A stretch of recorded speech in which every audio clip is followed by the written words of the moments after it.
ఎప్పుడైనా మీ భయాలు నిజంగా వస్తే ఎలా ఉంటుందో ఆలోచించారా? ఈ పిల్లలకి అలానే అవుతుంది. ఇవాళ మనం డిస్కస్ చేయబోతున్న ఇంగ్లీష్ మూవీ ఇట్ చాప్టర్ 1. నేను మూవీస్ ఎక్స్ప్లెనేషన్ తో పాటు anime, Asian drama, web series explanation కూడా చేస్తున్నాను. మీకు ఇంట్రెస్ట్ ఉంటే నా మిగతా ఛానల్స్ ని విజిట్ చేయండి. లింక్స్ డిస్క్రిప్షన్ లో పిన్డ్ కామెంట్ లో పెట్టాను. అక్టోబర్ 1988 లో బిల్ కి కొంచెం నత్తి ఉంటుంది. బిల్ తమ్ముడు జార్జ్. ఆ రోజు పెద్ద వర్షం. పేపర్ బోట్ తో జార్జ్ వర్షం నీళ్లలో ఆడుకుంటూ ఉంటాడు. బోట్ సూయేజ్ లో పడుతుంది. అక్కడ క్లౌన్ ఉంటాడు, పెన్నీ వైస్.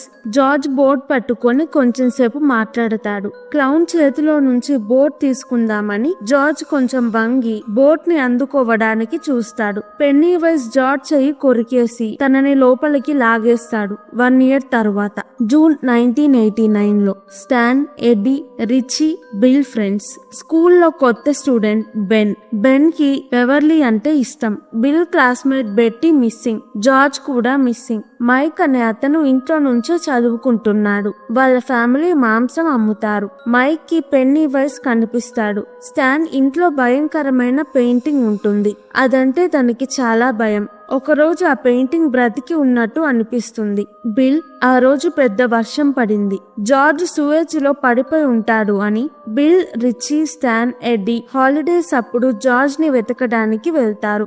బెన్ లైబ్రరీలో ఉంటాడు. లైబ్రరీలో తనకి మాత్రమే బెలూన్ కనిపిస్తుంది. అక్కడ ఉన్న ఎవ్వరికీ కనిపించదు. బెలూన్ ని ఫాలో అవుతాడు. పెన్నీ వైస్ తన వెంట పడతాడు. బెన్ కి భయం వేసి అక్కడ నుంచి బయటికి పరిగెడతాడు. బెన్ కొత్త స్టూడెంట్ కాబట్టి హెన్రీ తన బ్యాచ్ బెన్ ని ఏడిపిస్తారు.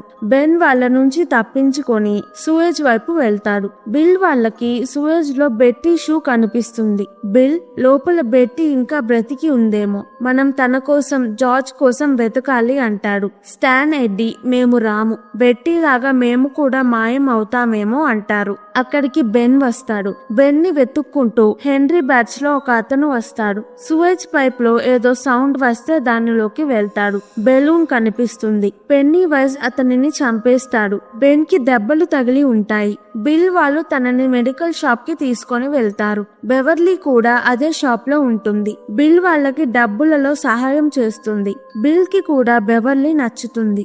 బెన్ కి ఫ్రెండ్స్ లేరు కాబట్టి లైబ్రరీలో ఎక్కువ సేపు ఉండి ఒక ప్రాజెక్ట్ చేస్తున్నాడు. ప్రాజెక్ట్ లో తెలిసిందేంటంటే ఈ ఊరిలో పెద్దవాళ్ళు మిస్ అవుతున్నారు. పెద్దవాళ్ల కన్నా పిల్లలు ఎక్కువ మంది మిస్ అవుతున్నారు.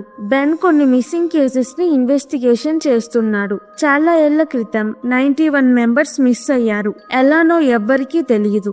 ఉన్న ఒకటే క్లూ, బ్లడ్ అంటుకున్న బట్టలు వెల్ హౌస్ అనే చోటలో ఉన్నాయి. ఎడ్డీ ఇంటికి వెళ్తుంటే వెల్ హౌస్ దగ్గర పెన్నీ వైస్ బెలూన్స్ పట్టుకొని కనిపిస్తాడు. ఎడ్డీకి భయం వేస్తుంది.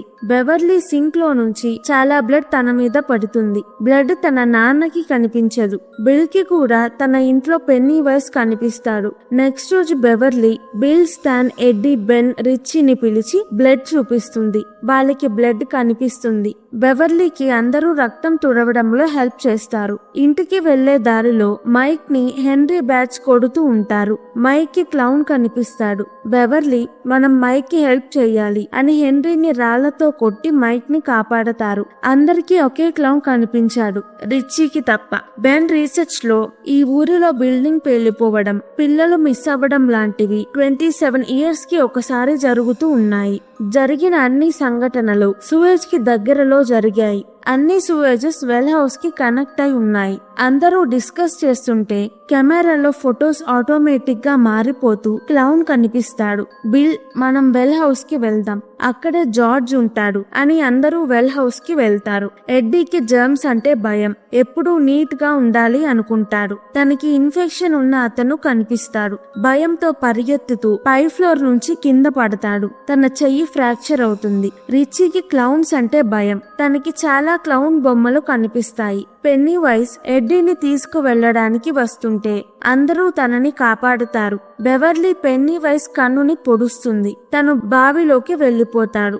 ఎడ్డీ అమ్మ అందరినీ తిట్టి ఎడ్డీని తీసుకువెళ్లిపోతుంది. బిల్, నేను క్లౌన్ ఉండే బావి ఎక్కడ ఉందో చూశాను. ఈసారి మనం ప్రిపేర్డ్ గా వెళ్దాము అంటాడు. మేము దానితో ఫైట్ చెయ్యలేము అని రిచీ, స్టాన్, బెన్, మైక్ వెళ్లిపోతారు. కొన్ని నెలల తరువాత ఎడ్డీ అమ్మ ఎడ్డీకి ఏదో మెడిసిన్ ఇస్తూ నీకు ఒంట్లో బాలేదు, ఇంట్లోనే ఉండాలి అని తనని బయటికి వెళ్ళనివ్వదు, ఫ్రెండ్స్ ని కలవనివ్వదు. హెన్రీకి బెలూన్ కనిపిస్తుంది. హెన్రీ నాన్న ఎప్పుడూ తనని తిడుతూ కొడుతూ ఉంటాడు. క్రౌన్ పార్సిల్లో హెన్రీకి కత్తిని పంపి తన నాన్నని చంపమంటాడు. హెన్రీ తన నాన్నని చంపేస్తాడు. పెన్నీ వైస్ బెవర్లీని తీసుకు వెళ్లిపోతాడు. ఆ విషయం తెలిసి అందరూ మళ్ళీ వెల్ హౌస్ కి వెళ్తారు. ఎడ్డీని తన అమ్మ వెళ్ళనివ్వకపోతే తను వాళ్ళ అమ్మని ఎదిరించి వస్తాడు. ఈసారి అందరూ వాళ్లతో వెపన్స్ తీసుకువెళ్తారు. బావి చాలా లోతుగా ఉంటుంది. తాడుతో బావిలో దిగుతారు. బెవర్లీ ఉన్న చోట చాలా బాడీస్, బోన్స్ ఉంటాయి. అక్కడ నుంచి తప్పించుకోవాలి అనుకుంటుంది. కానీ పెన్నీ వైస్ వచ్చి బెవర్లీని తినేయడానికి నోరు తెరుస్తాడు. నోట్లో నుంచి చాలా మంది హెల్ప్ అని అరుస్తూ ఉంటారు. బావిలో టనల్ లా ఉంటుంది. మైక్ తప్ప అందరూ అక్కడికి వెళ్తారు. మైక్ బావిలో దిగుతుంటే హెన్రీ వచ్చి తాడు లాగేసి మైక్ ని కొడతాడు. హెన్రీ పెన్నీ వైస్ కంట్రోల్లో ఉన్నాడు. మైక్ హెన్రీని బావి నుంచి కిందకి తోసేస్తాడు. అందరూ సూయేజ్ పైప్స్ లోకి వెళ్తారు. స్టాన్ ని పెన్నీ వైస్ స్టాన్ భయపడే ఆమెలా వచ్చి తనని తినేయబోతాడు. అందరూ వచ్చాక అక్కడ నుంచి వెళ్లిపోతాడు. బిల్ కి జార్జ్ కనిపించినట్టుగా ఉంటుంది. ఫాలో అవుతూ వెళ్తే బెవర్లీ ఉన్న చోటుకి వెళ్తాడు. బెవర్లీ గాలిలో తేలుతూ ఉంటుంది. అందరూ బిల్ కోసం వెతుకుతూ బెవర్లీ ఉన్న చోటుకి వస్తారు. బిల్ జార్జ్ ని వెతుకుతూ ఉంటాడు. మిస్ అయిన పిల్లలందరూ గాలిలో తేలుతూ ఉంటారు. బెవర్లీని కిందకి దించుతాడు. తను మాట్లాడదు, కదలదు, బొమ్మలా ఉంటుంది. కళ్ళు వేరేగా ఉంటాయి. బెన్ బెవర్లీని ముద్దు పెట్టుకుంటాడు. తనకి మెలకువ వస్తుంది. బిల్ కి జార్జ్ కనిపిస్తాడు. ఒక చెయ్యి ఉండదు. అందరూ వస్తారు. జార్జ్ బిల్ తో నేనిక్కడ నుంచి తప్పించుకోలేకపోయాను. మిమ్మల్ని అందరినీ మిస్ అయ్యాను. నన్ను ఇంటికి తీసుకువెళ్ళు. అమ్మా నాన్నని చూడాలని ఉంది అంటాడు. బిల్ నువ్వు జార్జ్ కాదు అని నెయిల్ గన్ తో షూట్ చేస్తాడు. జార్జ్ లో నుంచి పెన్నీ వైస్ వచ్చి అందరినీ అటాక్ చేస్తాడు. అందరూ భయం లేకుండా పెన్నీ వైస్ ని తిరిగి కొడతారు. క్లౌన్ భయం ఉన్న చోట మాత్రమే ఉంటాడు. ఇప్పుడు ఎవరూ తనకి భయపడట్లేదు. తనకే వాళ్ళని చూసి భయం వేస్తుంది. భయం లేని చోట నేను ఉండను అని బావిలోకి దూకి మాయమవుతాడు. గాలిలో తేలుతున్న బాడీస్ చిన్నగా కిందకి వస్తాయి. అక్కడ జార్జ్ జాకెట్ ఉంటుంది. జార్జ్ చనిపోయాడు అని బిల్ ఏడుస్తాడు. అందరూ బిల్ ని హక్ చేసుకుంటారు. 1 month తరువాత అందరూ ప్రామిస్ వేసుకుంటారు. అది మళ్ళీ వస్తే మనం కూడా మళ్ళీ దానితో ఫైట్ చేసి దానిని అంతం చెయ్యాలి అని. వాళ్ళు ఎదుర్కొన్నది సాధారణమైన రాక్షసుడిని కాదు. పెన్నీ వైస్ క్లౌన్ వేషంలో దాగి ఉన్నాడు. తను తిరిగి వస్తాడా? మీకేమనిపిస్తుంది? కామెంట్స్ లో చెప్పండి. ఈ వీడియో కనుక మీకు నచ్చినట్టయితే ప్లీజ్ వీడియోని లైక్ చేసి ఛానల్ని సబ్స్క్రైబ్ చేసుకోండి. ఇలాంటి మూవీస్ కావాలంటే కింద కామెంట్స్ లో చెప్పండి. నేను తప్పకుండా ఎక్స్ప్లెనేషన్ వీడియో చేస్తాను. Thank you. మళ్ళీ వచ్చే వీడియోలో కలుద్దాం.